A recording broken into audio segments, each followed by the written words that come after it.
ಈ ಒಂದು ಮೆಸೇಜ್ ಏನಿದೆ ಅದು ಬಂದು ಹೆಣ್ಮಕ್ಳು ಮನೆಯಲ್ಲೇ ಇರ್ತೀನಿ, ನನ್ನ ಬಿಟ್ಟರೆ ಮನೆ ನಡೆಯೋದೇ ಇಲ್ಲ, ನಾ ಮನೇಲೇ ಇದ್ರೇ ಎಲ್ಲ ಕೆಲಸ ಆಗೋದು ಅಂತ ಹೇಳಿ ಫ್ರೆಂಡ್ಸ್ನ ರಿಲೇಟಿವ್ಸ್ನ ಒಂದು ಮದುವೆ ಮುಂಜಿ ಏನೇ ಆದ್ರೂ ಹೋಗದೇ ಇರೋ ಅಂಥ ಹೆಣ್ಮಕ್ಳು ಇರ್ತಾರಲ್ಲ ಅಂಥವರಿಗೆ.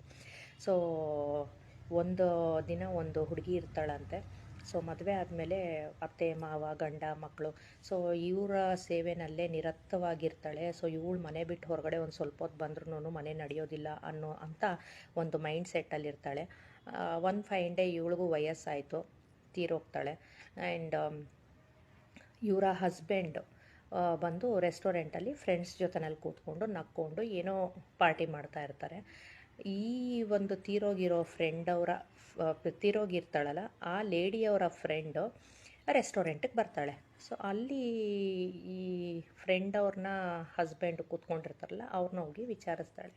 ಸರ್, ನಾನು ಈ ಥರ ನಿಮ್ಮ ಮಿಸ್ಸಸ್ ಅವರ ಫ್ರೆಂಡು, ಅವಳು ತೀರೋಗಾಗಲೇ ಒಂದು 3-4 ತಿಂಗಳಾಯಿತು. ನಿಮಗೆ ತುಂಬ ಕಷ್ಟ ಅನ್ನಿಸ್ತಾ ಇರಬೇಕಲ್ವಾ, ಯಾಕಂದರೆ ಅವಳು ಎಲ್ಲೂ ಹೊರಗಡೆ ಬರ್ತಾ ಇರಲಿಲ್ಲ ನಿಮ್ಗಳಿಗೋಸ್ಕರನೇ. ನಿಮ್ಮನ್ನು ನೀವು ತುಂಬ ಡಿಪೆಂಡೆನ್ಸಿನ ಅವ್ರ ಮೇಲೆ ಅಂತ ಹೇಳಿ ಅಂದ್ಕೊಂಡು ಇದು ಮಾಡ್ತಾಯಿದ್ಲು. ಸೊ ಹೀಗೆ ಹೆಂಗೆ ನಡೀತಿದೆ ಜೀವನ? ಅವನು ಹೇಳ್ತಾನಂತೆ, ಗಂಡ, ಲೈಫ್ ಈಸ್ ಗೋಯಿಂಗ್ ಆನ್. ಅವಳು ಏನೇನು ಕೆಲಸ ಮಾಡ್ತಿದ್ಲು ಎಲ್ಲದಕ್ಕೂ ಆಲ್ಟರ್ನೇಟಿವ್ ಹುಡುಕಿದ್ದೀನಿ ಅಂತ. ಸೊ ನೀವು ತಿಳ್ಕೊಳ್ಳಿ, ನಿಮ್ಮ ಲೈಫು ಹಂಗಾಗೋದು ಬೇಡ.